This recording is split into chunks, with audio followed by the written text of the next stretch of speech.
네, 잘 쉬셨습니까? 잠깐 이제 그 화장실 갔다가 물 마시고 왔는데 생각보다 많은 질문도 달려가지고요. 여기도 이제 질문을 힘들게 달아주셨으니까 하나씩 제가 이제 조금 간략하게 설명을 드리고 넘어가도록 하겠습니다. 이제 이게 뭐 여러분들한테도 이제 그 해당이 될 수 있으니까 기왕이면 다 설명드리는 게 좋을 것 같아요. 첫 번째 질문이 이제 여러분 그 전세 계약을 체결했는데 이제 계약이 취소가 돼서 그 계약금을 이제 몰취한 경우에 이것이 과세 대상이 되느냐고 질문하셨고요. 이것도 이제 과세 대상이 됩니다. 이 경우에는 여러분 이제 만약에 계약을 이제 진행하기로 했는데 상대편의 어떤 일방적인 계약 해지 의사에 의해서 이제 그럼 제가 받은 계약금이 있을 거 아니에요, 그죠? 그건 그대로 받게 되면 그건 기타 소득으로 과세하도록 그렇게 소득세법에 규정이 되어 있습니다. 기타 소득 같은 경우에도 사업 소득과 마찬가지로 실제 그 경비가 있다고 하면 그건 필요 경비가 공제가 됩니다. 그렇게 제가 설명을 드리고요. 그 다음에 사적연금은 소득금에 포함되는지요? 예, 포함이 되죠. 포함이 되는데 연금 같은 경우에는 이제 분리과세 형태가 이제 있으니까, 그죠? 소액 같은 경우에는, 뭐가 더 유리하다. 사실 이렇게 말하기는 굉장히 까다로운 부분인데, 사람마다 사정이 다 다르니까요. 일반적으로 분리과세를 저희가 도입한 이유 자체가, 그것을 훨씬 이제 납세자한테 유리하게 적용하기 위해서 만들어진 제도라고 보시면 돼요. 그래서 대부분의 상황에서 분리과세가 조금 더 소득 효과가 더 좋다. 이렇게 말씀을 드릴게요. 네. 이거는 사실 케이스 바이 케이스예요. 그래서 이제 뭐, 이건 사람마다 좀 다를 수가 있지만, 뭐, 그러니까 일반적으로 분리과세가 좀 더 유리하다. 이렇게 말씀드립니다. 자, 간편 대상이랑 복식 대상이랑 안내물이 같이 나가나요? 예, 같이 나가지는 않습니다. 이제 날짜를 조금씩 텀을 둬요. 안내물 텀을 두는데, 이게 이제 저희가 발송하는 기준으로 텀을 두다 보니까 실제로 받는 분들은 동시에 받을 수도 있고 막 그래요. 그래서 그게 뭐 꼭 반드시 내가 뭐 이렇게 어느 날 받으면 간편이고 어느 날 받으면 복시고 이런 건 아니에요. 이건 아니고 다만 요즘에는 안내문 아까 제가 보여드린 유형이 있지 않습니까? 유형별로 발송 일자를 달리해서 최대한 납세자분들의 혼돈이 없도록 이렇게 하고는 있는데 이게 안내문이 뭐 반송되기도 하고 그죠? 여러분 뭐 이렇게 우편물에 꽂혀 있고 이러다 보니까 나중에 확인하고 이런 경우가 있어가지고 크게 그러니까 나눠서 내는 게 크게 효과까지 있는 건 저는 잘 모르겠어요. 자, 그 다음 질문을 보면, 사업자 등록은 하셨는데 실질적으로 수익은 발생하지 않았다. 이 경우에는 24년도 3월부터 이제 발생이 됐기 때문에 24년도는 뭐 실제 사업을 진행하셨다고 그러더라도 24년 수익금의 0원이 되기 때문에 이분 같은 경우에는 무조건 이제 기준경비 저기 간편장부 대상자의 그 간편장부 대상자의 단순경비율이 적용이 될 겁니다. 이렇게 되면 올해 수익금액까지 수익금액이 얼마인지 모르겠어요. 이제 경비율은 해당 연도를 기준으로도 판단한 게 있기 때문에 요거는 이제 24년도 수익금을 봐야 됩니다. 근데 일단 장부만 가지고 판단을 드리면 전년도 수익 금액이 0원이기 때문이죠. 0원이기 때문에 간편장부 대상자에 해당이 된다. 이렇게 설명드리겠습니다. 자, 기장이란 장부 책자에 컴퓨터 일과 기록돼도 전혀 관계없습니다. 네, 이게 반드시 수동문서로 기록해야 되는 의미는 아니고요. 이 기록을 한다는 게 중요한 겁니다. 이제 내가 행위에 대해서 이렇게 기록을 하고 복원을 하고 그게 이제 전자매체가에 해당한다 하더라도 전혀 관계는 없습니다.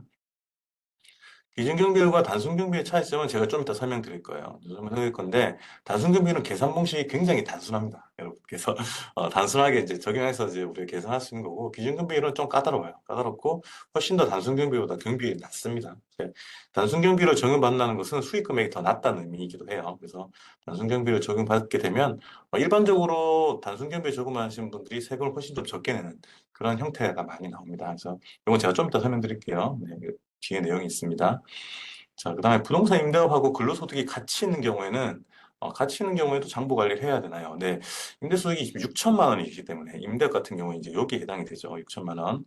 다하구에 해당이 되고 7,500만 원 이상이 안 되기 때문에 간편장부 대상자에 해당이 되긴 합니다만 이 경우에는 뭐 나중에 제가 설명을 드릴 건데 추정해서 계산했을 때 만약에 그게 크게 여러 그 지금 질문하신 분이 크게 이제 어떤 세금적 손해가 없다고 하면 별도로 장부 관리하실 필요 없어요. 그런데 세무대리인한테 맡겨놓으신 상이라면 그분들이 이미 다 장부를 기록하고 있을 겁니다. 그러니까 이건 걱정 안 하셔도 됩니다. 그러니까 이 세무대리인한테 맡겨놓는다는 게 이 장부 관리를 맡긴다는 뜻이에요. 그래서 이제 세무대리인분들이 다 해주기 때문에 전혀 걱정하실 필요는 없습니다.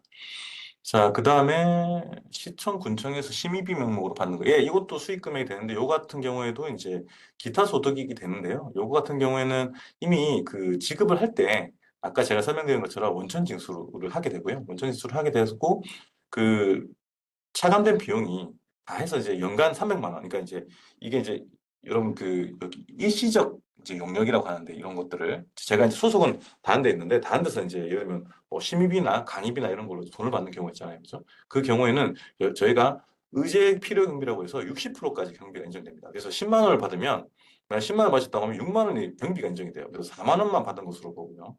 그 4만 원으로 받은 금액이 연간 300만 원이 안 넘어가면 요거는 그냥 분리과세로 종결되기 때문에 별도로 합산해서 신고하실 필요는 없습니다. 그렇게 이해하시면 좋을 것 같고요. 개인 카드로 사용하고 있다고 하면 경비 관리를 하시고 있다고 하면 현금 지출 내역이 없다면 나중에 1년치를 한 번에 하셔도 제가 볼 때는 무리는 없습니다. 현금 출금 내역이 전혀 없다고 하시면요. 그래서 그 카드 내역서를 보시고 그 카드 명세서의 날짜하고 이제 그 금액들이 다 찍혀 있을 거 아닙니까? 그것만 이제 어떤 게 사업과 관련된 것인지. 그래서 보통 이제 사업자용 카드를 별도로 쓰시는 분들이 많아요. 혹은 이제 사업용 계좌를 별도로 등록해서 사용하신다거나 그렇게 해서 경비 관리를 하셔야 나중에 혼동이 없어요. 혼동이 없기 때문에 그런 부분을 좀 유의하시면 좋겠습니다. 물론 이제 이건 제가 이제 좀 논외적으로 말씀드리면 사업용 카드임에도 불구하고 그걸로 이제 개인적으로 이제 쓰시고 경비를 인정해달라는 경우도 간혹 발생이 되는데 그 경우에는 나중에 저희가 뭐 세무 점검이나 조사를 통해서 확인된 경우에 부인이 될 수 있기 때문에 반드시 사업으로만 사용하시면 좋을 것 같습니다. 자, 근로사업자가 임대사업자 프리랜 수입 때문에 분리과세. 분리과세라는 것은 이제 이런 게 아니고요. 이제 근로자로서 이제 근로소득에 대해서는 이제 연말정산을 해야 되는데 다른 소득이 없다면 연말정산은 끝이 나겠지만 만약에 임대사업도 발생하고 프리랜서로 다른 수입까지 발생이 되면 분리과세가 아니라 무조건 종합과세만 가능합니다. 이 분리과세라는 것은 아까 제가 이제 설명드렸던 일부에 대해서만 이자소득, 이자 배당소득, 뭐 연금소득, 기타 소득 일부에 대해서만 분리과세가 적용되고 이렇게 사업소득은 제가 분리과세가 안 된다고 말씀드렸잖아요. 요 프리랜서 사업 수입이나 임대사업은 다 사업소득이기 때문에 요거는 분리과세가 안 됩니다. 자, 그 다음에 요건 오늘 제가 알고 있기로는 녹화가 아닌 걸로 알고 있어요. 저도 오늘 첫 강의여가지고, 이 납세자들이 녹화가 아닌 걸로 알고 있습니다. 그래서 복습이 안 되시는 걸로 알고 있는데, 요건 제가 나중에 한번 물어보겠습니다. 그, 저희 강의를 주최한 그 과에서 제가 어떻게 진행하는지 모르겠습니다. 제가 알고 있기로는 녹화 강의는 아닌 것으로 알고 있고, 만약 있다고 하면 올려드리는 건 뭐 당연한 거고요. 없었을 때는 향후에라도 내일부터라도 강의가 뭐 이렇게 녹화가 가능한지 그건 제가 한번 알아보고 예, 그 전달을 드리도록 그렇게 하겠습니다. 그다음 질문 좀 길으신데 고가주택 임대하시는 분이고요. 임대하시는 분이고 네. 임차료를 그러니까 이제 본인이 이제 수익 금액이 있는데 본인이 이제 다른 별도에 사는 그에 대한 임차료에 대한 손비 처리. 자, 이게 사실 이제 조금 이제 요건 제가 답변드리기 좀 그런 부분이 사실 이제 임대 사업자는 저희가 1세대 1주택을 상장해서 만드는 조문은 아니긴 해요. 그러니까 이제 사실 2주택 이상이 돼야 원칙적으로는 그죠?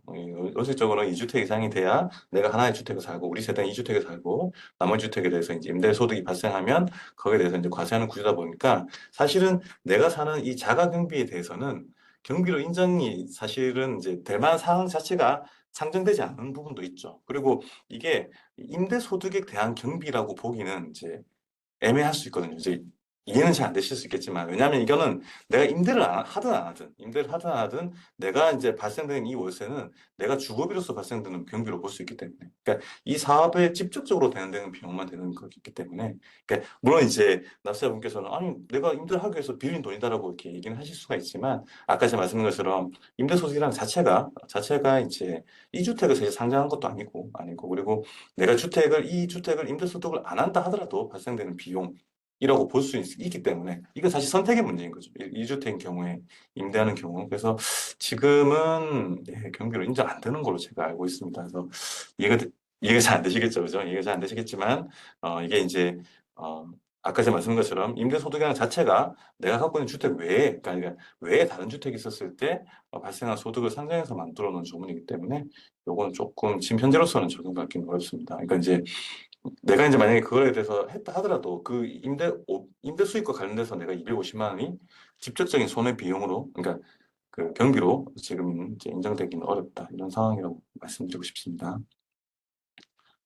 자, 이거 아까 비슷한 질문인 것 같은데, 네, 먼저, 세무서에서 이제 이제 발송 세무서가 아니고 후수청에서 일괄 발송이 되고요. 안내문은 간편장부 대상자 복식부기 의무자에 대해서 당연히 각각에 대해서 아까 제가 유형 보여드렸던 거 기억나시나요? 예, 요 유형별 안내문이 나와요. 요 유형별 안내문이 나가고요. 그럼 여기 보면 다 구분이 돼 있죠, 그죠? 그래서 안내문을 보시면 여기 간편인지 복식인지 표시가 돼 있고 기준경 비율이나 단순경 비율이 다 표기가 돼 있습니다. 그리고 당연히 구분해서 발생해 줍니다. 요 유형대로요. 요 유형대로 발생이 됩니다. 그 다음에 그래서 이거를 만약에 복식부기 의무자가 복식부기 의무자로 신고를 안 하고 간편장부 대상자에 오인하는 경우에는 이건 아예 무신고로 가요. 이거 되게 주의하셔야 돼요. 제가 나중에 설명드릴 텐데 복식부기 의무자가 장부를 안 한 상태에서 만약에 이거를 뭐 예를 들면 간편장부로 신고한다고 하면 이거 자체가 신고가 네, 신고가 이게 인정이 안 되기 때문에 이건 되게 조심하셔야 돼요. 네, 조심하셔야 됩니다. 이건 제가 좀 이따 설명드릴게요. 어차피 강의 내용이 있습니다. 이건 제가 녹화하신 강의에 이건 설명드렸고. 퇴직소득세는 이제 전 직장에서 세금을 뗍니다. 떼고 이제 직장에서 받으셔야 돼요. 보통 이제 직장에서 받아야 되는데 만약에 그걸 못 받으셨다고 하면 직장에 문의를 해보셔야 됩니다. 해보셔야 되는데 이거는 이제 아마 대부분 직장에 문의를 하시면 다른 급여랑 합쳐서 보통 이제 많이 이체를 하시더라고요. 그래서 난 퇴직소득을 못 받았다는데 이렇게 생각하실 수가 있는데 그게 이제 저기 뭐죠? 다른 급여랑 합쳐서 받다 보니까 이걸 제대로 확인 못 하시는 분들이 있더라고요. 이거 업체도 한번 확인해 보세요. 업체에서 주도록돼 있습니다. 현재 규정상. 700만 있으면 독심자인데 2024년 사업이 계속 안 되다가 연말에 잘 돼서 700원 하면 예, 이게 이제 그 연도별로 환산을 하거나 이런 개념이 아닙니다. 이 수익 금액에 대한 개념은 연도별로 환산을 해가지고 예를 들면 내가 두 달치 했으니까 더 늘려주고 예를 들면 뭐 이런 게 아닙니다. 그죠? 무조건 1월 1일부터 12월 31일 기준해서 어떻게든 소득이 7,500만이 넘었다고 하면 이때는 복식부기 의무자가 되는 겁니다. 다업종이라고 하시면 24년도에 만약에 7,500만이 넘었다고 하시면 그 다음에부터 복식부기 의무자가 되는 겁니다. 자, 자, 이자 배당 소득은 2천만 원까지 분리가 되려고 하는데 배당 소득 금액이 2천만 원 기준입니다. 예, 이게 이자 배당 같은 경우에는 경비가 인정되지 않기 때문에 수익 금액하고 소득 금액이 똑같습니다. 그래서 받으시는 금액이 그러니까 이제 우리가 발생한 금액이 2천만 원이 넘어간다고 하면 그때는 이제 종합 합산가세고요. 2천만 원이 안 넘어간다고 하면 분리가세라고 보시면 될 것 같습니다. 네, 그 다음에 사업소득 고 기타 소득이 300만 이하인 경우 조합신고하는 게 유리한가요? 유불리를 사실 따지기 힘듭니다. 왜냐하면 소액금이 없기 때문에 이 정도 되면은 근데 이제 만약에 전혀 다른 소득이 없고 기타 소득만 있다고 하면 이거는 이제 종합소득세 신고하는 게 유리하실 수 있죠. 왜냐하면 이게 분리과세는 인적공제가 적용이 안 돼요. 그래서 종합소득 확산과세를 하게 되면 인적공제가 최소한 적용이 되기 때문에 이 기타 소득 300만 원 이하인 경우에 이제 이때 원천지수 했을 거 아닙니까? 이거를 돌려받을 수 있는 가능성이 큽니다. 그래서 뭐 이것도 제가 무조건 유리하다고 얘기하기는 어렵지만 얘기하기 그 말씀드렸지만 요 같은 경우에는 뭐 이렇게 그러니까 그 일반적인 상황에서는 신고하는 게 훨씬 유리합니다. 다른 소득이 없다고 하면 예, 이게 제가 이거 말씀을 좀 더 좀 쉽게 설명을 해드려야 되는데 예, 제가 이게 좀 많은 내용들을 좀 짧은 시간에 설명드리다 보니까 예, 죄송합니다. 좀 더 쉽게 한번 설명해 볼게요. 그다음에 간편 대상자 안내문을 받아서 그대로 신고했는데 복식 부기 의무자 예, 이런 경우가 발생할 수 있습니다. 제가 아까 말씀드린 것처럼 여러분들이 신고했던 내용 혹은 이제 상대편이 신고했던 내용을 저희가 토대로 안내문을 하는데 여러분들이 작년에 부가세 신고를 잘못할 수도 있는 거잖아요. 그죠? 근데 그걸 나중에 수익에서 보니까 수익금에 넣어버린 거예요. 그럼 복식 부기 의무자가 될 수 있겠죠. 그래서 이제 그런 것들은 제가 그래서 안내문을 반드시 실제 사실관계에 따라서 판단하셔야 한다고 말씀을 드린 겁니다. 그래서 이런 부분들은 조금 유의하셨으면 좋겠습니다. 무조건 안내문을 맹신하셔서는 안 돼요. 그러니까 이제 저희가 기존에 여러분들이 신고한 거를 바탕으로 혹은 상대편이 신고한 거를 바탕으로 안내를 한 것이기 때문에 그거 자체가 만약에 잘못됐다고 하면 당연히 이제 요 장부 의무도 달라질 수가 있겠죠. 뭐 그런 부분도 유의하시면 좋겠습니다.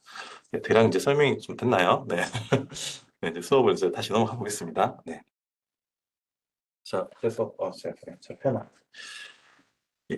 아까 이제 그래서 저희가 이제 전 시간에 설명드린 것은 이제 복식부기 의무자에 대해서 이제 설명을 드렸고요. 그다음에 이제 이게 전년도 기준으로 이 금액 이상이 되면 복식부기 의무자가 되는 것이고 그 전년도 기준이 이 금액이 미만이 된다고 하면 간편장부 대상자가 된다. 여기까지 이제 설명을 드렸습니다. 자, 복식부기 의무자 중에서 이제 복식부기 의무자가 이제 군별로 이렇게 금액이 있잖아요.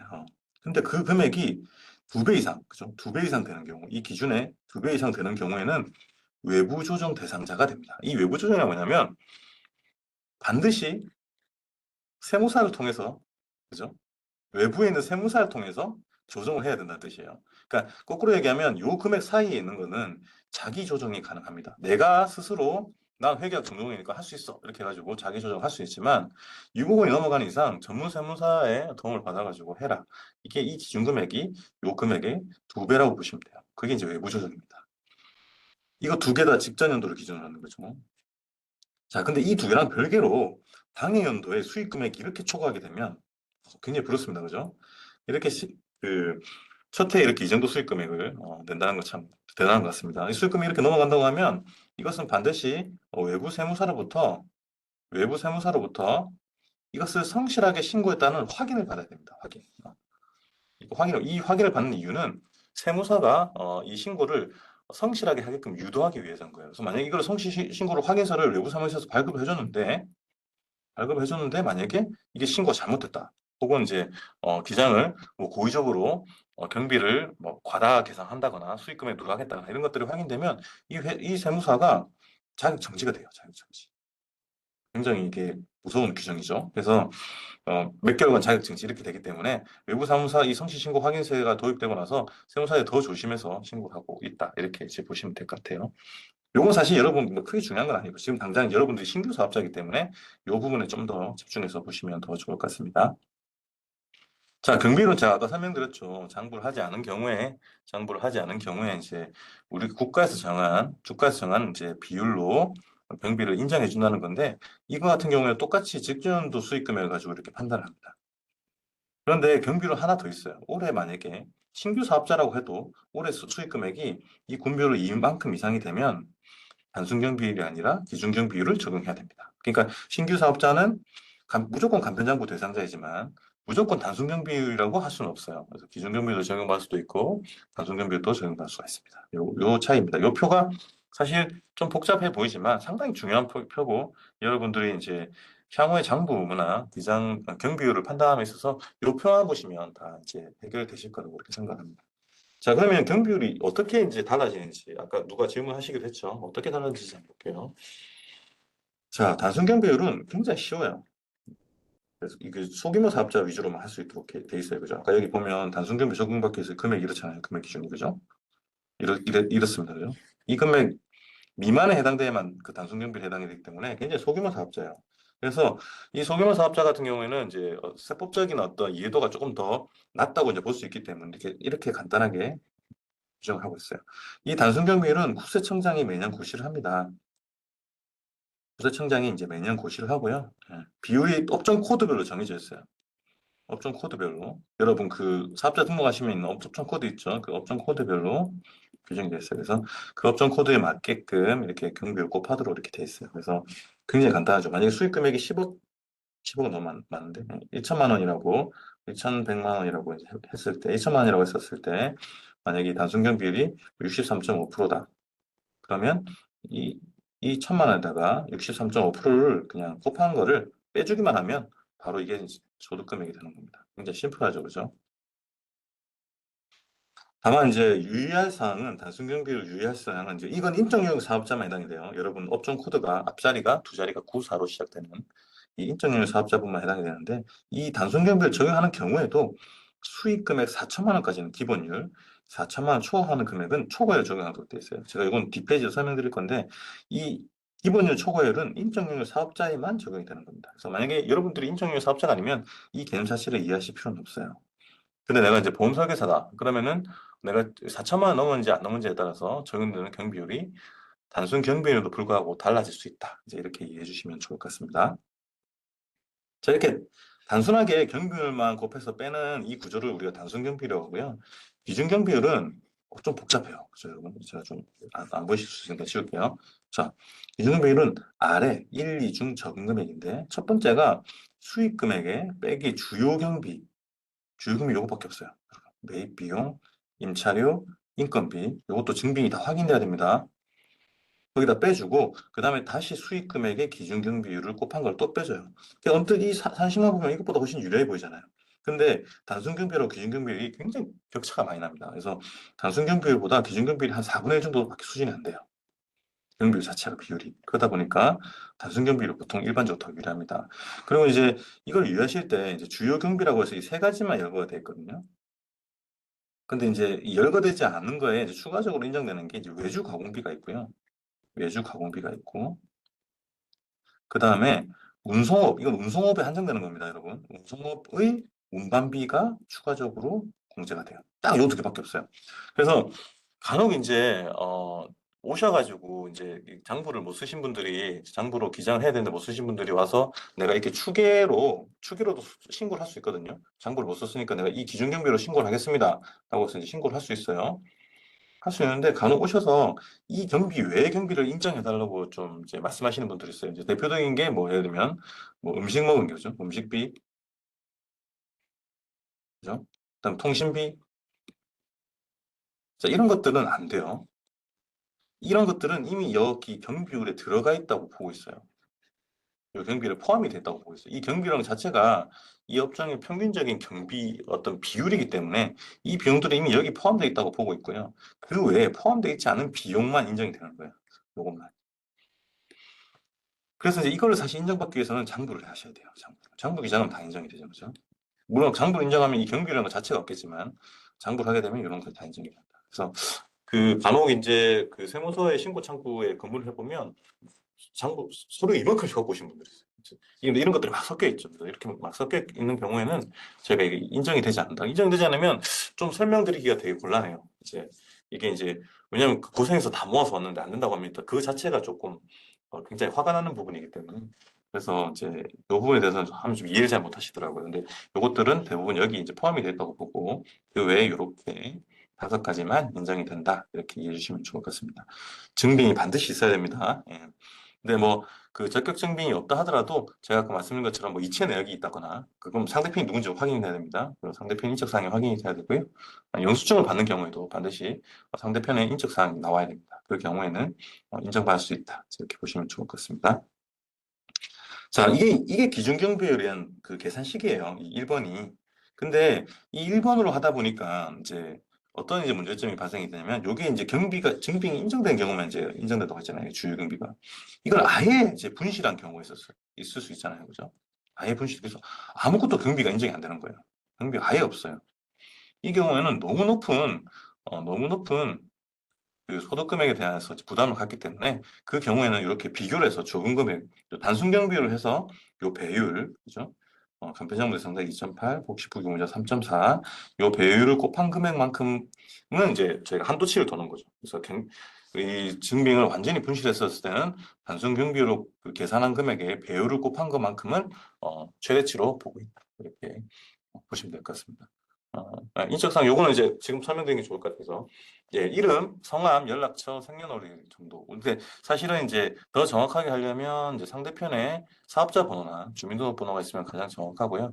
연락처나 생년월일 이름이 있어도 부세청에서는 확인이 가능하기 때문에 그 정도 써주시면 그래도 저희가 처리를 할 수 있을 것 같아요. 예, 처리를 할 수 있습니다. 인정이 가능합니다. 그러니까 주민번호가 있으면 가장 좋고요. 주민번호 사업자가 있으면 가장 좋고 그렇지 않은 경우에는 말씀하신 것처럼 이름, 연락처, 생년월일 그다음에 뭐 이체 내역까지 있으면 인정이 가능합니다. 이렇게 보시면 좋을 것 같습니다.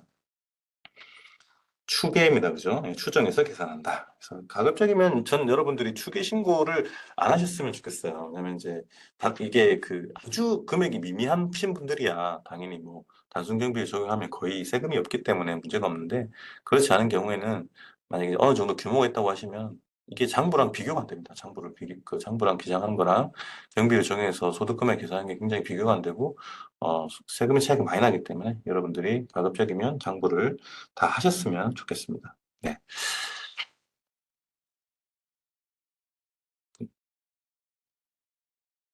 이게 지금 이것도 제가 그냥 나온 게 설명드릴게요. 이제 마치고 나서 지금 어떻게 될지 모르기 때문에.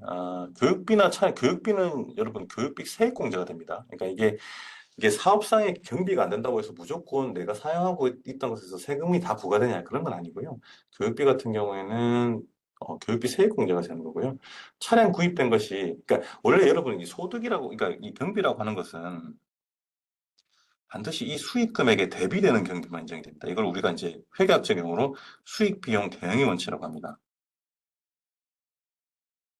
대응의 원칙. 그래서 이게 이 수익의 직접적인 비용이 아니라고 하면 이것은 저희가 인정을 해주지가 않습니다. 그래서 부동산 임대 같은 경우에는 차량을 구입해서 뭔가 사업을 하는 어떤 형태는 아니기 때문에 사실은 이제 경비로 보기엔 좀 어려운 부분이 있죠. 그다음에 교육비는 제가 아까 말씀드린 것처럼 이건 이제 사업자하고 전혀 관계는 없지만 교육비 세액공제로 이렇게 적용을 받을 수가 있습니다. 물론 이제 교육비 세액공제를 적용받기 위해서는 이제 성실 사업자에 해당이 돼야 되는데요.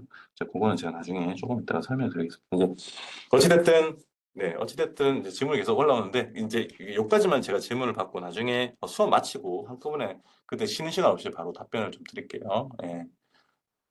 예, 임금 일용직만 고용하는 경우에는 이제 임금으로 주의금이 처리가 될 것 같은데 그죠? 예. 아니요, 그러니까 일용직을 고용하게 되면 일용소득 지급 명세서를 제출하게 돼 있습니다. 분기별로 일용 근로자 지급 명세서를 제출하게 돼 있고 그것만 제출이 되면 그거 자체가 이제 적격 증빙이 되는 거예요. 거기에 이제 일용 근로소득 지급 명세서 쓸 때는 주인번호를 기재하도록 돼 있습니다. 기재하도록 돼 있고 그 일용직 같은 경우에는 1 15만 원까지 비과세이기 때문에 원청 징수가 발생할 수 있는 부분이 거의 없다고 보시면 돼요. 그러니까 이제 여기까지만 제가 답변을 드릴게요. 자, 요 이후 질문들은 제가 계속 이렇게 하니까 이제 수업이 잘 안 나가서 나중에 2교시 끝나고 나서 한 20분 정도 답변을 드리고 마무리하는 걸로 그렇게 진행하겠습니다. 자, 그래서 자, 이제 경비의 적용 사례를 한번 볼게요. 경비의 적용 사례를 봐야 되는데 여기 이제 사실 보험사기사분들이 굉장히 많이 찾아오시거든요. 그래서 보험사기사 위주로 이제 사례를 만들어봤습니다. 구사로 시작하는 인적용역 사업자입니다. 그죠? 인적용역 사업자고 이 구사로 시작하는 경우에만 이렇게 단순 경비율 중에 초과율이라는 게 발생이 됩니다. 그래서 원래 다른 업종 코드는 여기 없어요. 이 비어 있어요. 비어 있고 요 구사로 시작하는 것만 초과하기로 했어요. 그래서 기준금액이 있다고 치면 자 23년 사업을 시작한 보험설계사 사업을 새로 시작하니까 어떻습니까? 무조건 이제 간편정보 대상자가 되는 거죠, 그죠? 그래서 수익 금액이 7천만 원인 경우, 7천만 원인 경우 소득 금액 7,500만 원이 안 되기 때문에 7,500만 원이 안 되기 때문에 이분은 단순 경비로 적용을 받게 되는데 이 단순 경비율을 그냥 단순히 77.6%를 곱해서 계산하는 것이 아니라 이 7천만 원 다시 4천만 원 나눠가지고 4천만 원까지는 77.6%, 이 4천만 원 초과하는 3천만 원에 대해서는 68.6%를 계산해서 이렇게 소득 금액을 계산하도록 되어 있습니다. 그래서 이제 어, 구사로 시작하는 이제 지금 구사가 아니신 분들은 크게 신경 쓸 필요 없어요. 구사로 시작하시는 분들은 내가 이제 소득 금액이 4천만 원이 넘어가면 단순 경비를 하더라도 경비를 두 개가 적용되겠구나 이렇게 이해해 주시면 돼요. 이거는 굳이 익히지 않으셔도 자동으로 다 계산이 됩니다. 컴퓨터 그러니까 홈택스 신고하시면 자동으로 다 계산이 되는데 왜 이렇게 되는지는 원인만 알고 가시면 좋을 것 같습니다. 자, 넘어갈게요. 자, 이거 세금 제락 가이드라고 해서 질문을 많이 받은 것들을 정리해서 올려놓은 것들이 있습니다. 한번 제가 읽어볼게요. 기정하고 이에 따라 소득세 신고하고 있는 정규하시는 최근 관할세무서부터 세무서를 받고 거액의 세금을 추징당했다. 추징사는 대부분 증명서를 제대로 갖추지 않아 비용을 인정해 줄 수 없다는 것이다. 지출에 따른 증명서류가 없어 장부에 기록된 내용의 징역으로 증명하기가 어렵거나 어렵다면 경비를 인정받지 못하나. 자, 제가 아까 설명드렸죠. 이거 매년 합니다. 구술에서 매년 점검하는 대상입니다. 그렇기 때문에 어, 증명서류가 없거나 이를 인정할 수 있는 근거서류가 없으면 비용을 인정받을 수 없습니다. 그래서 근거서류가 없으면 최소한 아까 말씀드린 것처럼 이체 내역이었고 현금으로 줬다 그러면 반드시 상대편 인적 사항이라도 알고 있어야 됩니다. 그렇죠? 그래야 자, 여러분들의 경비는 상대편의 수입이 되는 거죠. 그죠? 상대편 수입이 되는 거죠. 그럼 이분들이 수입이 제대로 신고된지 저희가 점검해야 될 거 아니에요. 그죠? 그렇기 때문에 이 경비를 인정받기 위해서는 반드시 상대편의 수입이 돼야 되기 때문에 인적사항이 필요하다는 겁니다. 그래서 어, 우리가 이제 세금계산서나 계산서, 현금 영수증, 신용카드 수취명세서 이런 것들이 없다고 하면 반드시 인적사항을 기재해 주시면 좋겠습니다. 넘어가겠습니다. 자, 두 번째. 자, 3층짜리 상가를 신축해서 부동산 임대업자분들이 많으실 것 같아요. 그래서 한번 넣어봤고요. 추기로 신고할 것인지 기장하자고 추기로 신고까지 검토하고 있다. 어떤 게 더 유리할까? 제가 그래서 이거 사례를 하나 만들어봤어요. 자, 이거예요. 자, 상가임대입니다. 상가임대를 하시는 분이 아래와 같이 아래와 같이 월 수입 500만 원, 전리비 100만 원, 임대보증금 5억, 전기요금은 가정입니다. 그래서 1.2% 가정. 이렇다고 했었을 때 과연 어느 정도 소득세 차이가 나는지를 실제로 한번 계산을 해볼게요. 그래서 이게 이제 실제 계산된 내역이에요. 너무 복잡해요, 그죠? 이걸 더 어떻게 봅니까? 그래서 이제 차이 나는 것만 말씀드리면 임대료 수입하고 관리비 수입은 똑같아요. 요거는 우리가 기장을 하든 주기를 하든 똑같아요. 월 12, 월 12가 곱해서 이제 계산하면 되고 여기가 이제 차이가 나죠. 간주 임대료. 자, 간주 임대료가라는 게 뭐냐면 제가 임대료로 볼 수 있는 부분이라고 보시면 될 것 같아요. 저희가 이제 보증금을 받게 되면 여러분, 보증금을 받게 되면 나중에 돌려줘야 되는 돈이잖아요. 5억 원을 받았다고 치면 나중에 돌려줄 거니까 이거 내 수익이 아닌데 이 5억 원을 내가 보유하고 있는 기간 동안에는 사실상 이걸 무상으로 빌린 거랑 똑같은 효과가 발생이 되기 때문에 최소한 이자 소득만큼은 과세를 하게끔 만들어 놓은 규정이 간주임대료예요. 그러니까 내가 보증금 5억을 받아서 그대로 은행에 넣어 놓으면 그 은행에 넣어 놓은 이자만큼은 이제 임대료를 봐야 된다. 이런 뜻입니다. 그래서 이제 만드는 규정이고 이 간주 임대료는 실제로 기장을 하게 되면 건물의 취득가액을 차감해서 계산하도록 되어 있고요. 이 차감한 그 세액에다가 금액에다가 이 임대보증금과 관련돼서 은행 예금 이자로 신고된 금액을 또 빼주도록 되어 있어요. 그래서 이제 실제로 규정하면 간주 임대료는 거의 계산이 안 돼요. 이건 거의 현실적으로 거의 계산이 안 돼요. 왜냐하면 이 건물 취득가액 때문에. 그죠? 건물 취득가격 때문에 거의 계산이 안 돼요. 근데 이거를 추계로 하게 되면 여러분, 추계되면 이걸 안 빼줘요. 건물 취득가액을 안 빼주고 이 은행 예제도 안 빼줘요. 왜냐면 모르니까. 이게 두 개의 금액을 우리가 구세청에서 확인할 수 없기 때문에 바로 보증금에다가 정기예금 이자를 곱하게 돼요.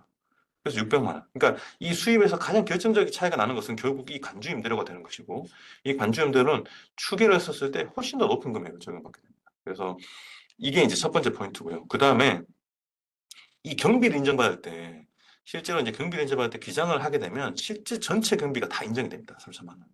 근데 우리 걸 장부를 안 하게 되면 3천만 원을 확인할 수가 없으니까 주요 경비에다가 그 기준 경비를 똑같이 오죠. 수익금액 곱한 기준금액 곱하도록 돼 있어요. 지금은 이 주요 경비를 많이 써놓은 셈인데 실제로 우리가 이제 적격 증빙에 대해서 확인되는 경비가 없다고 하면 더 낮은 금액이 이제 차감이 되겠죠. 이렇게 높게 적용이 됐음에도 불구하고 여기서 또 700만 원 정도 차이가 나고. 그래서 이걸 또 여기서 이제 수익금액에서 차이가 나고 또 경비에서 차이가 나고요. 마지막으로 여기 보시면 이 기장을 안 한 것에 대해서 무기장 관세 20% 적용되기 때문에 실질적으로 굉장히 보수적으로 봐도 한 1.5배 정도의 세금 차이가 날 수가 있어요. 그래서 여러분들이 제가 그렇게 해서 제가 계속 말씀드리는 게 조금 귀찮을 수 있습니다. 귀찮을 수 있지만 여러분들이 절세를 하기 위한 가장 큰 방안은 여러분들이 했던 행위들을 다 기록을 하고 내가 이제 세무대리인에 맡기고 싶지 않다. 그렇다고 하면 아까 제가 간편장부를 받으셔가지고 그걸 매일 정리하실 필요도 없어요. 아까 저한테 질문하셨던 분처럼 내가 이제 뭐 카드로 한다거나 모든 행위를 혹은 내가 삼중 계좌를 이용해서 한다거나 하면 나중에 그걸 일괄적으로 묶어가지고 정리를 하셔도 아무 문제가 없습니다. 그렇기 때문에 이런 부분들을 좀 유의하셔가지고 조금 귀찮으시더라도 가계부 쓰신다는 생각으로 쓰시면 좋지 않을까 이렇게 생각하고 있습니다. 만약에 이제 그런 뭐 것까지 이제 내가 뭐 도저히 뭐 관리 못하겠다면 사실은 솔직히 말씀드리면 세무대리한테 맡기는 게 가장 편할 수 있어요. 이런 것들 다 챙겨주니까요. 챙겨주니까. 자, 넘어가겠습니다. 또 이게 지금 컴퓨터 좀 오래돼가지고요. 프린트 잘 안 돼요.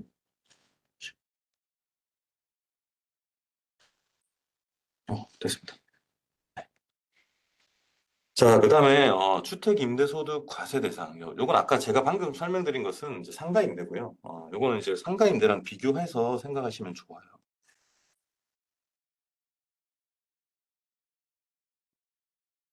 임대소득은 크게 이제 부동산 임대소득은 주택이냐 상가냐 이렇게 구분할 수 있겠죠. 물론 이제 부동산 임대소득이 여기에 이제 국한된 건 아니고 뭐 지상권과 지역권 이런 것도 발생될 수 있겠지만 일반적으로 이제 일반적인 상황에서 많이 발생되는 건 이렇게 부동산을 임대하는 그런 형태를 볼 수 있고 그 부동산은 보통 상가와 주택으로 나눌 수 있다고 볼 수 있을 것 같습니다. 자, 상가 임대소득은 이게 내가 한 채를 보유하든 안 하든 무조건 과세입니다.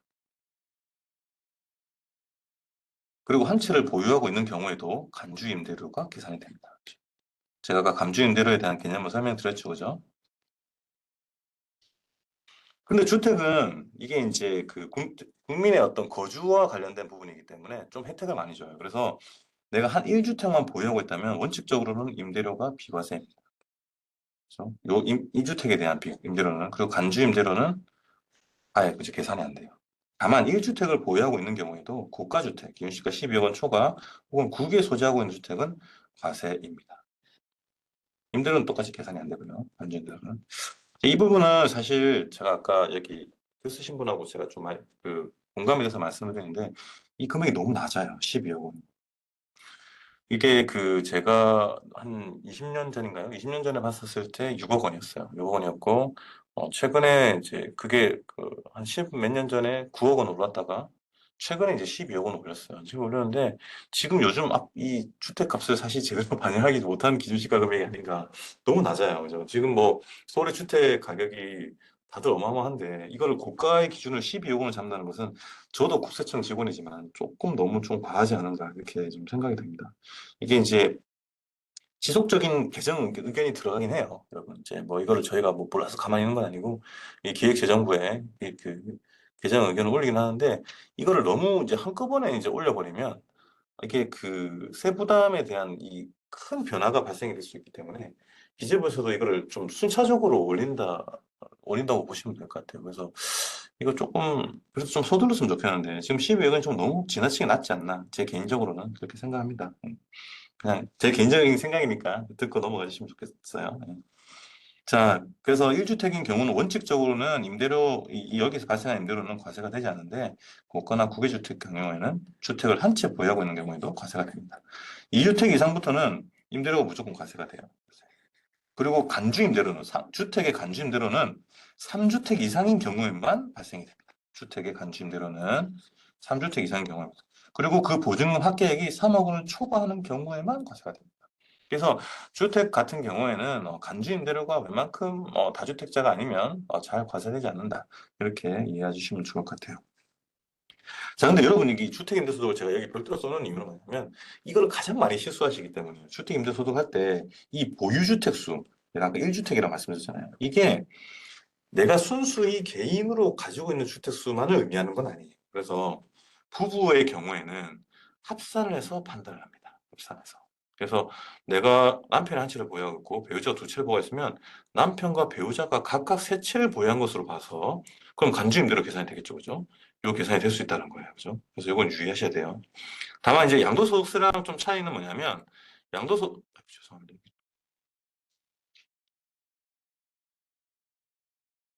양도소득세랑 차이점은 뭐냐면 양도세는 이제 주택수를 세대별로 판단하잖아요. 그죠? 세대별 판단. 그런데 여기 주택임대소득은 부분만 합산이 됩니다. 그래서 아들 건 합산하지 않아요. 아들 건 합산하지 않고 부분만 합산을 한다. 이게 이제 좀 큰 차이점입니다. 그죠? 그리고 모든 주택수를 다 합산하냐? 그건 아니고요.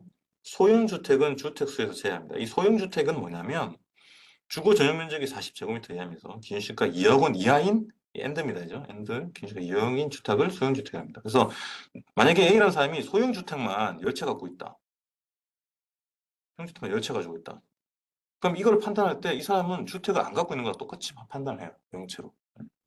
그래서 내가 이제 이 실물을 몇 채 갖고 있냐 이걸로만 판단하는 것이 아니라 부부가 내 배우자가 몇 채를 갖고 있는지 혹은 내 주택이 고가에 해당이 되는지 혹은 국외에 있는지 혹은 소형주택에 해당되는지 이런 것까지 감안을 해서 주택임대소득이 과세가 된다. 이렇게 이해해 주시면 좋을 것 같습니다. 자, 그 다음에 요거는 이제 그 신고와 관련돼서 조금 이제 많이 궁금해 하시는 것들이 이 부분이어서 제가 이제 설명해 드립니다. 중간예납이라는 제도가 있어요. 이제 중간예납이라는 제도는 이제 사실상 이제 사업자분들에 대해서만 적용된다고 보셔도 무방합니다. 왜냐하면은 근로소득이나 다른 기타 소득들은 원천징수로 세금을 이미 떼고 있기 때문에 굳이 중간예납을 할 필요가 없거든요. 근데 사업소득 같은 경우에는 원천징수가 적용되지 않기 때문에 미리 세금을 걷는 제도를 만들어 놓은 게 중간예납이라고 보면 돼요. 자, 그게 뭐냐면 예를 들면 23년도에 납부세액이 1000이라고 했었을 때, 1000이라고 했었을 때 24년도에 이 24년도에 신고는 그 다음 25년도 5월 31일까지 되잖아요. 근데 이때까지 기다리지 않고 24년도 4년도에도 23년도와 비슷한 수준의 납부세액이 발생한 것으로 추정을 해서 이 금액의 절반을 1월부터 6월까지죠, 그죠? 이 절반을 계산한 뒤에 이걸 똑같이 5개월, 그죠? 6월부터 5개월이니까 11월 30일까지 납부하게끔 하는 게 중간연합제도입니다. 이게 중간 제도를 도입한 이유는 한 번에 세부담을 너무 많이 부담하게 돼서 납세자들이 이제 그 체납자가 되지 않게끔 유도하기 위해서 만들어 놓은 제도라고 보시면 될 것 같고요. 그래서 요때 11월 달에 보통 11월 중순쯤에 고시가 나가요. 그러면 11월 말까지 납부를 하시면 됩니다. 요거 납부를 하게 되면 어떻게 될까요? 5월 달에 신고할 때 요거를 기납부로 당연히 차감을 해줍니다. 그죠? 기납부 차감을 해줍니다. 미리 낸 세금이라고 보시면 될 것 같아요. 그런데 이제 간혹 이런 질문들이 있죠. 작년까지 제가 엄청 사업이 잘 됐어요. 근데 올해 지금 뭐 마이너스입니다. 적자입니다.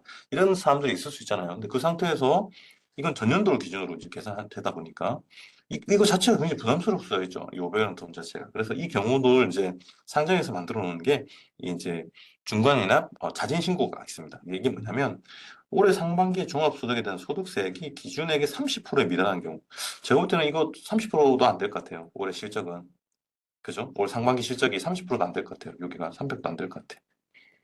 그러면 요 있는 그대로 신고해 주시면 이 500에 대한 고지금액이 취소가 됩니다. 취소. 요거를 많이 물어보셔요. 실제로 이제 내가 실적이 너무 안 좋은 경우에는 중간 인납 신고하시면 돼요. 신고는 똑같아요. 11월 달에 신고하시면 돼요. 신고하시면 되면 이 고지는 금액은 자동으로 취소가 됩니다. 자동 취소. 그래서 어, 만약에 내가 이 금액이 너무 부담스러우면 이렇게 신고하시면 그걸 제가 말씀드리고 싶었고요. 자, 그다음 분할 납부. 자, 분할 납부가 있어요. 이 분할 납부는 여러분들이 흔히 알고 계시는 납부기한 연장하고는 좀 다른 겁니다. 납부기한 연장 신청을 하죠, 그죠? 요거랑 좀 달라요. 납부기한 연장을 신청하게 되면 최대 최초에는 이제 6개월까지 연장이 되고요.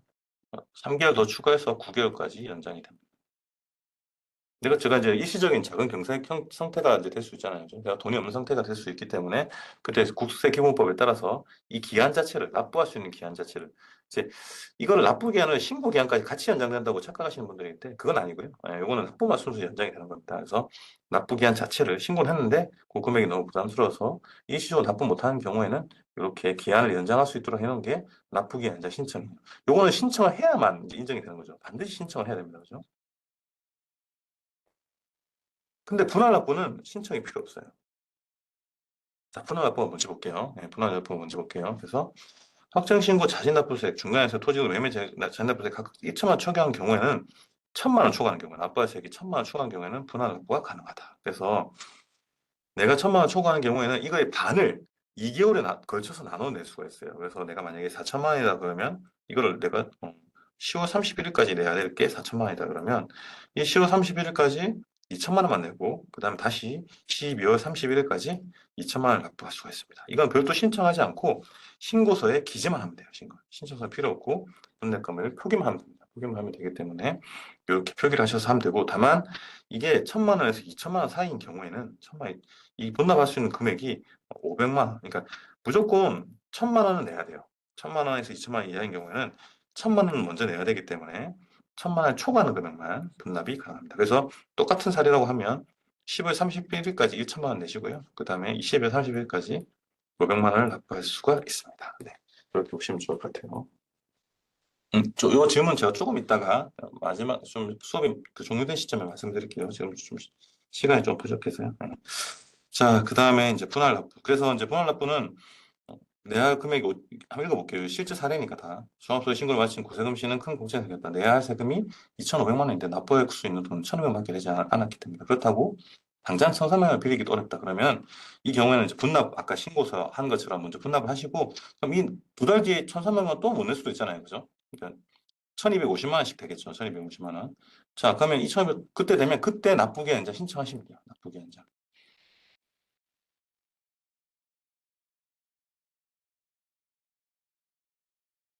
납부기 연장 신청을 하시면 그때 또 이제 6개월 또 그다음 최장 9개월까지 이제 연장이 되기 때문에 일단은 분납을 해서 먼저 그 그러니까 납부기한 연기해 놓고 오죠. 이렇게 대응을 하시면 좋을 것 같습니다. 가산세가 없습니다. 가산세가 없기 때문에 가산세를 부과받지 않을 수 있기 때문에 이렇게 대응하시는 게 제일 좋을 것 같아요.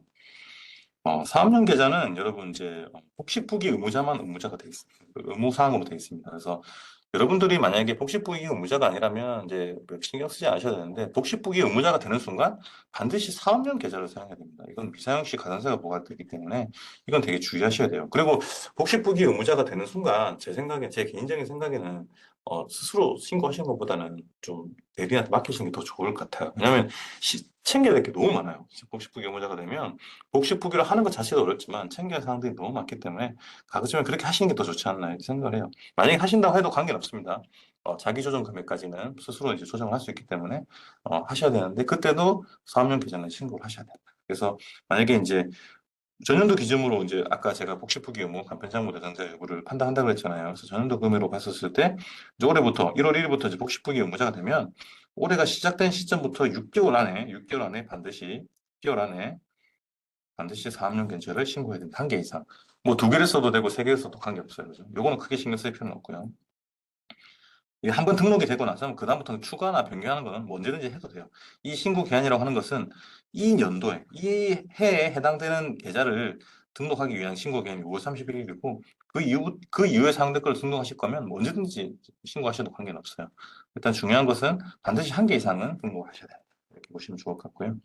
시간이 좀 빠듯해서 조금 이제 좀 서둘러서 해볼게요. 아까 제가 질문 답변을 하면서 시간을 좀 많이 끌어가지고. 예. 자, 그 다음에 현금 영수증 가맹점 가입 발급 의무가 있습니다. 이거는 여러분 신용카드 발급 의무자 이것은 신용카드 가맹점 같은 경우에는 가맹점이 의무사항은 아니에요. 근데 요즘 워낙 신용카드를 많이 쓰니까 안 쓰면 손님들이 안 오시죠. 그래서 신용카드 공고사항이고요. 신용카드 공고사항인데 현금 영수증은 의무예요, 의무. 그래서 내가 소비자를 대상으로 하는 사업자인 경우에는 해당 아래 요건을 갖춘 경우에는 아래 요건 같은 경우에 60일 안에 현금 영수증 가맹점으로 가입을 해야 됩니다. 그래서 수익 금액이 2,400만 원 이상이 되는 해 다음 해 1월 1일부터 그 다음에 3월 31일까지는 반드시 이게 현금 영수증으로 가맹점을 가입을 하셔야 됩니다. 가입하셔야 되고 전문직 같은 경우에는 여러분 전문직 같은 경우에는 혹은 현금 영수증 의무 발행 업종 같은 경우에는 수익 금액 관계없이 반드시 60일 이내 가맹점으로 가입을 해야 됩니다. 그리고 이제 이거 요즘 그 여러분 그 요즘이 아니죠. 많이 뭐 십몇 년 됐죠. 유행한 지. 이게 세테크를 하시는 분들 있어요. 사업자를 대상으로 여기 목 같은 데다 카메라를 달아가지고 현금 요청을 일부러 이제 발급행 안할 것처럼 이렇게 해가지고 이제 유도를 하는 거죠. 사업자를 유도를 해가지고 뭘 촬영을 해가지고 구세청에 신고한 사람들이 굉장히 많았습니다. 뭐 가방에 넣어서 카메라 같은 거 해가지고 그래서 이제 그런 것들을 저희가 이제 방지하기 위해서 만들어 놓은 게 소비자가 요청하지 않는 경우에도 이거 현금을 받고 내가 불안하다. 이거 너무 고액인데 왜 현금 영수증 안 받을까? 이러면 5일 이내에 이 코드로 발행하시면 안 돼요. 그러면은 아무런 문제가 없습니다. 아무런 문제가 없습니다. 그래서 요 전화번호로 발행해 놓으시면 그 사람이 나중에 자기가 확인해서 그걸 자기 걸로 바꿀 수가 있기 때문에 요거는 꼭 기억해 두시면 좋겠습니다. 상대편 요청이 없는데 내가 발행해야 된다. 이러면 요거로 발급해 놓으시는 게 안전합니다. 자, 상담 사례, 요거는 이제 요 뒤에서부터는 사실 큰 내용들은 없어가지고 한번 읽어볼게요. 금융소득도 종합소득세 신고 대상자 2천만 원 초과하는 경우에만 해당이 됩니다. 이렇게 보시면 되고, 그리고 이제 비과세나 이런 걸 다 제외한 금액들이에요. 제외한 금액들이기 때문에 생각보다 굉장히 큰 금액이에요. 그죠? 비과세나 분리과세나 이런 것들은 다 제외된 금액이기 때문에 2천만 초과한 경우에만 종합소득세가 된다. 이렇게 보시면 좋을 것 같고, 자, 올해 신규 개업한 사업자도 장부를 꼭 기장해야 되는. 반드시 이제 기장을 해야 됩니다. 다만 신규 사업자는 간편장부 대상자에 해당이 되기 때문에 그죠? 간편장부 대상자에 해당이 되기 때문에 이제 꼭 복식후기 응명을 할 필요는 없다. 하지만 장부는 계상을 해야 된다.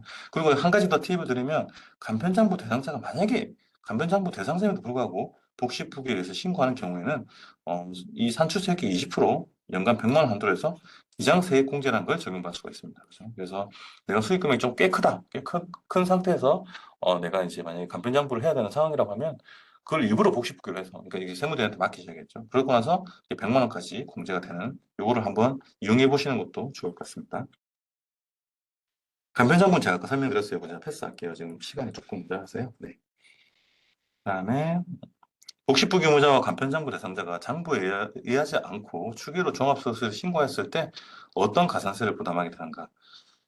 그러니까 추계로 종합소득 신고하게 되면 일단 복식부 유무자는 신고 자체가 인정이 안 됩니다. 그래서 무신고 가산세와 무기장 가산세 중 큰 금액을 가산세로 부담하도록 되어 있어요. 안 좋습니다. 그죠? 그러니까 복식부 유무자는 반드시 그냥 장부를 하신다고 생각하셔야 돼요. 하셔야 되고. 그죠?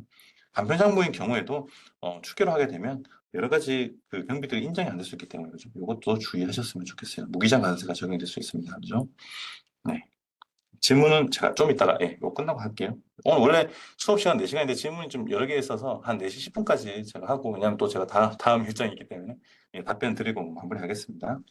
성실시고 확인자는 이제 제가 아까 설명드린 것처럼 세무 대리인이 성실하게 그 기장 의무를 다할 수 있게끔 만들어 놓은 제도라고 생각하시면 좋을 것 같아요. 그게 이 성실시고 확인을 받게 되면 원래 소득세 신고 기한이 5월 31일까지인데 한 달을 연장해줘요. 그래서 6월 30일까지 신고를 할 수가 있습니다. 그만큼 꼼꼼하게 보라는 거죠. 꼼꼼하게 보라면 될 것 같고, 네. 간편장부 대상자도 성실시고 확인자가 되는 경우가 있습니다. 신규로 했는데 신규 사업자인데 한 해 매출이 20억 원이 났어요. 그러면 신규는 무조건 간편장부 대상자잖아요. 그죠? 간편장부 대상자에도 불구하고 성실신고 확인 전자가 될 수 있는 그런 상황이 발생할 수가 있습니다. 그러니까 첫 해에 굉장히 큰 고액이 발생이 되게 되면, 고액이 발생이 되면, 요거는 이제, 성실히 확인 대상자가 된다. 이렇게 보시면 좋을 것 같아요. 주택임대소득은 제가 아까 설명드렸던 걸로 가름하겠습니다. 똑같은 내용입니다. 똑같은 내용이고. 음.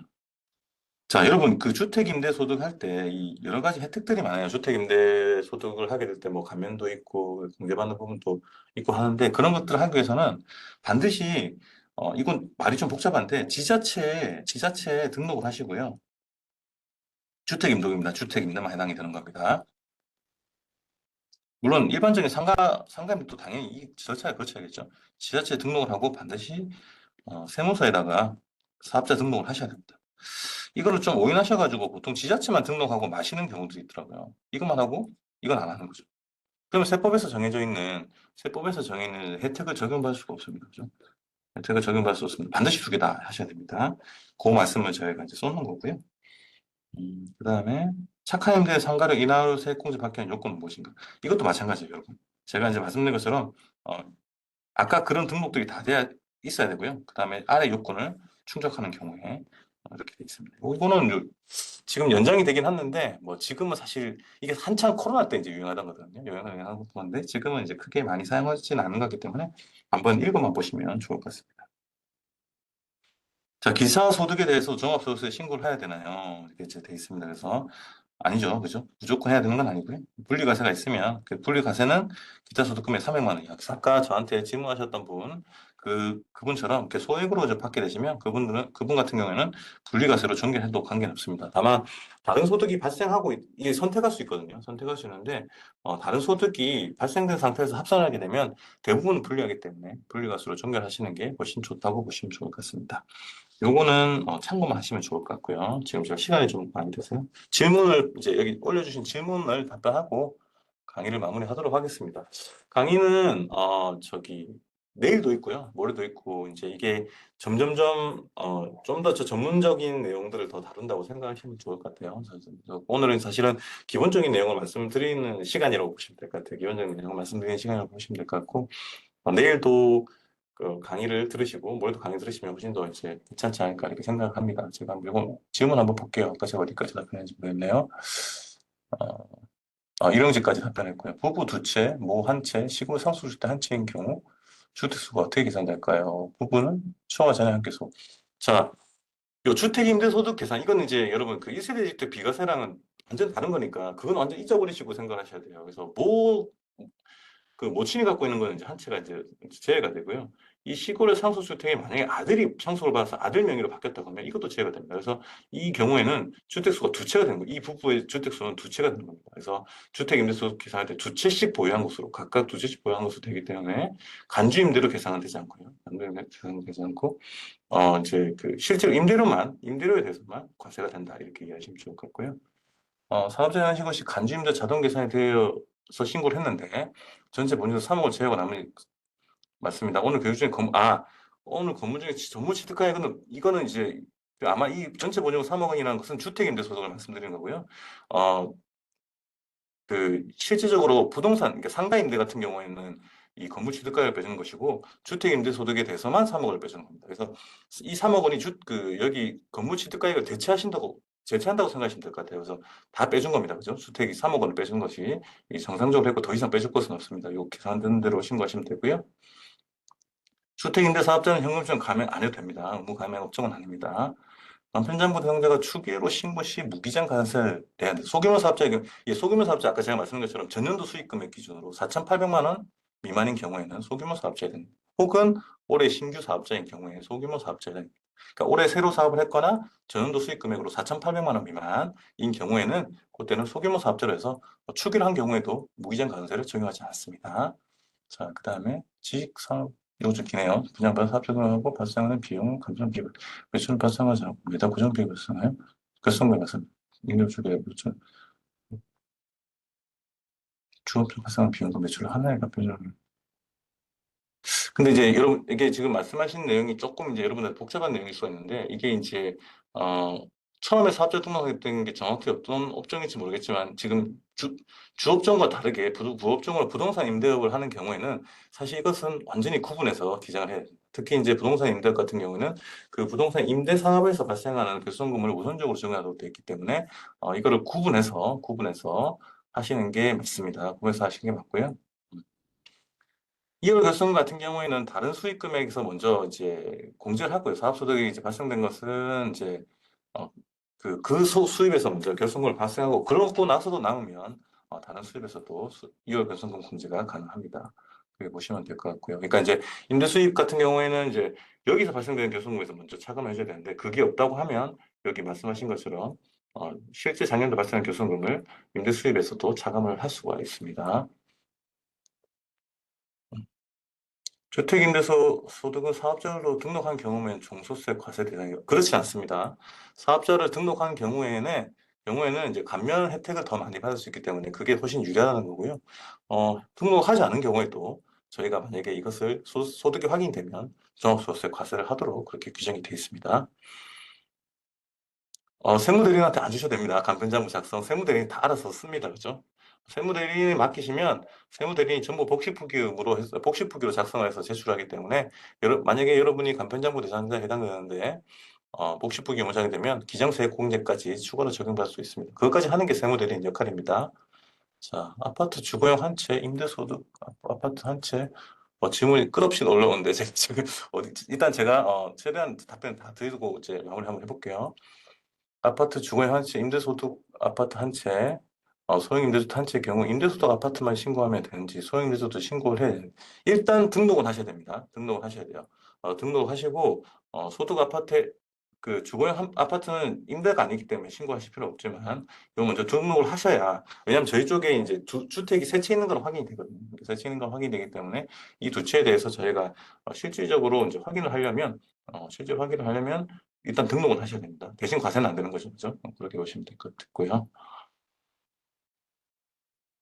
교육 입장이 가능한 걸로 알고 있습니다. 가능한 걸로 있는데 요거는 한번 이거는 내일 다시 한번 해보셔야 될 것 같아요. 제가 알고 있기로는 가능한 걸로 알고 있습니다.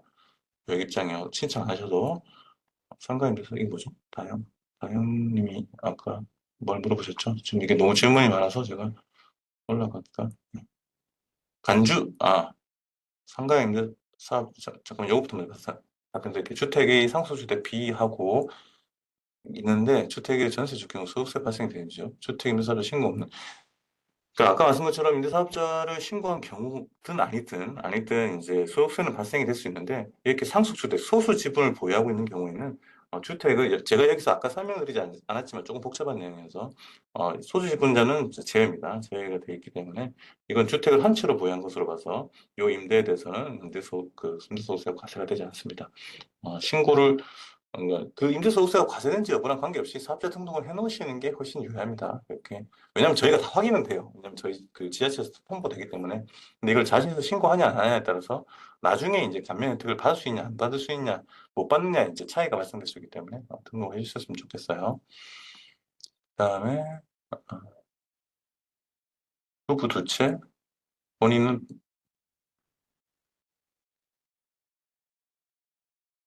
아까 질문하셨던 거네요. 그죠? 아니, 모는 이제 본인이 한 채를 소유한 거기 때문에, 그죠? 모는 한 채를 소유한 거기 때문에 이 간주임대료라는 것 자체가 발생될 수가 없겠죠. 모 기준으로 봤을 때는 한 채만, 세 채 이상 해야 간주임대료가 이제 발생이 되는 것이거든요. 그래서 이 같은 경우는 모친의 경우에는 간주임대료가 발생되지 않습니다. 반주임대에 대해 장부 작성하면 어떤 혜택이 있는지요? 이게 이제 상가를 이제 만약에 이제 그 임대를 하고 장부를 작성하게 되면 아까 말씀드린 것처럼 건물 취득가액 자체가 경비로 차감이 되고요. 먼저 우선 차감이 되고 그다음 그 보증금에 대한 이제 그 금융이자 소득을 저희가 차감해야 되기 때문에 이게 생각보다 꽤 금액 차이가 많이 납니다. 그래서 상가인 경우에는 반드시 해주시는 게 좋고요. 뭐 주택 같은 경우에 세 채 이상인 경우에만 감지임대료가 발생이 되기 때문에 그때는 이제 세채 주택 임대 같은 경우에는 장부를 하든 하든 3억을 빼줘요. 3억을 빼주는데 상가 같은 경우에는 장부를 한 경우에만 근무취득가액 빼주기 때문에 그런 것도 좀 유의해서 보시면 좋을 것 같고요. 60세 이상하고 관계없습니다. 이게 이제 이 주택 임대소득을 계산함에 있어서 주택수는 반드시 부부만 합산하도록 되어 있어요. 자녀 주택수는 포함되지 않습니다. 내일 강의 신청 가능할 것 같습니다. 한번 보시면 좋을 것 같아요. 들어오시면 아마 로그인이 되지 않을까 싶습니다. 어, 22년도에 부동산 임대사업에 공사업을 하고 되어 근로소득세 선수 납부했습니다. 퇴사했고요. 올해 퇴사하셨고요. 어, 해직후로 별도 개인사업 승인했습니다. 아직 발생 기준이 미치는 이거는 여러분, 지금 방금 요 질문하신 KK님께서 올려주신 거는 굉장히 좀 복잡한 내용인데, 이게 이제 공동사업자인 경우에는, 지금 공동사업자가 있잖아요. 그죠? 이 공동사업자하고, 그다음에 이 개인사업자인 경우에는, 이걸 완전 별도의 사업자로 보기 때문에, 별도의 사업자가 되기 때문에, 이분은 지금 새로 이 전년도에 수익 금액이 발생함에도 불구하고, 공동사업자랑 이제 다른 사업자로 봐서 신규 사업자로 이렇게 등록이 되는 겁니다. 신규 사업자. 신규 사업자가 되기 때문에 요 결성금 여기서 적용할 수는 없어요. 적용할 수 없다. 이렇게 이제 말씀을 드리겠습니다. 이거 좀 어려운 개념이에요. 이걸 2시간 동안 설명하기는 너무 약간 딥한 내용이어가지고 이제 설명을 안 드렸는데 공동사업자와 개인사업자는 완전 별개의 성격을 갖고 있는 사업자라고 생각하시면 돼요. 그래서 전년도에 내가 공동사업을 했다 하더라도 올해 새로운 사업을 했으면 이분은 신규 사업자가 됩니다. 그래서 그렇게 이해하시면 훨씬 접근하시기 좋을 것 같습니다.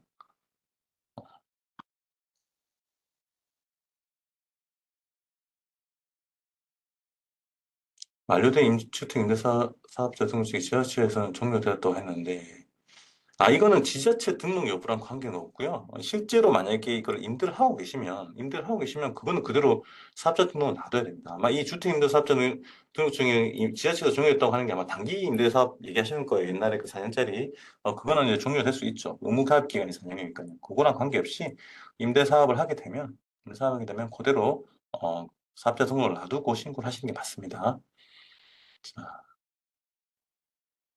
연봉 7천 동시 월세를 70만 원 정도 받는 임사직권 3월에 교섭 환급 받았다고 5월에 종사하면서 좀 이게 이제 사실은 이제 이 3월 구로소 때 환급을 안 받으면 이게 5월 달에 이제 좀 훨씬 더 이제 그 부담이 클 텐데 그러니까 좀 줄어들 텐데 이게 이제 그렇습니다. 이제 근로소득 그러니까 회사 입장에서는 이제 사실 이 납세자분들이 어떤 소득이 발생하든 간에 그걸 합산해서 정산해 줄 의무가 없다 보니까 이제 발생될 수 있는 문제이거든요. 그래서 사실은 환급 금액을 좀 줄여야 됩니다. 만약에 이게 너무 한 번에 내는 게 부담스럽다고 하시면 사실은 환급 금액을 좀 이제 적게 받는 쪽으로 하는 게 훨씬 좋은데 이건 제가 사실 이중과세라고 말하기는 그렇습니다. 왜냐하면 이제 모든 소득을 합산해서 과세하는 우리 종합소득세 성격상 이게 이제 어떤 단순히 근로자가 부동산 임대 소득자에 이렇게 발생되는 것만 한정된 건 아니거든요. 한정된 건 아니고 이제 예를 들면 아까 제가 말씀드린 것처럼 만약에 이제 근로소득 6천에다가 월세 70이면 70 받으신 분이 그럼 연간 840 정도 되는 거잖아요. 그죠? 그러면 한 7천 정도 되는데 이게 7천의 사업소득이 발생되는 분하고 형평성 차원에서 봤었을 때 그냥 단순히 7천이 발생되는 분하고 6천 근로소득과 사업소득 합치는 부분이 같은 이제 세부담 효과가 발생이 돼야 되기 때문에 요거는 조금 제가 좀 물론 이해는 안 되시겠지만 요거는 이중과세라고 말씀드리기는 좀 어렵습니다. 내일 강의도 가능하실 것 같습니다. 제가 그건 다시 한번 확인해 보겠습니다. 안 되면 제가 열어달라고 다시 한번 얘기를 해보겠습니다. 어, 교육비? 교육비는 아까 제가 말씀드렸던 것 같은데 이거는 사업과 관련된 건 아니기 때문에 만약에 이제 이게 직장 내 교육이라고 하면 당연히 그건 이제 경비로 인정받을 수 있겠지만 직장 내 교육이 아니고 내가 단순 이제 어떤 교육비라고 한다고 하면 그것도 이제 사실 계엄령은 이전에 발생한 거죠. 이거 같은 경우에는 나중에 교육비 세액공제로 적용받는 게 맞습니다. 사업 개시 이전에 발생한 교육비는 경비로 좀 인정받기가 어렵습니다.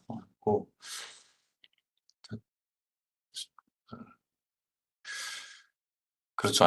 제가 이제 이 말씀 그러니까 803 이게 그러니까 아까 제가 말씀드린 것처럼 이게 임대소득만을 별도로 과세하게 되면 그러니까 840만 원에 대해서 이제 별도로 과세를 하고 그다음에 소득세에 대해서 별도로 과세하게 되면 실제로 이 세율 자체가 두 개가 적용되는 효과가 발생이 되기 때문에 이게 발생이 되기 때문에 이 연간 발생된 소득은 분리과세를 제하고는 합산하도록 규정이 되어 있습니다. 이거는 좀 제가 어떻게 말씀드리기가 참 곤란하네요. 네.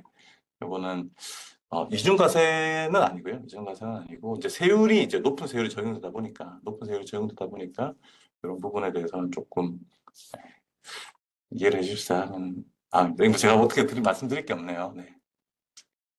이거는 뭐죠? 사단법인으로서 이건 뭐죠?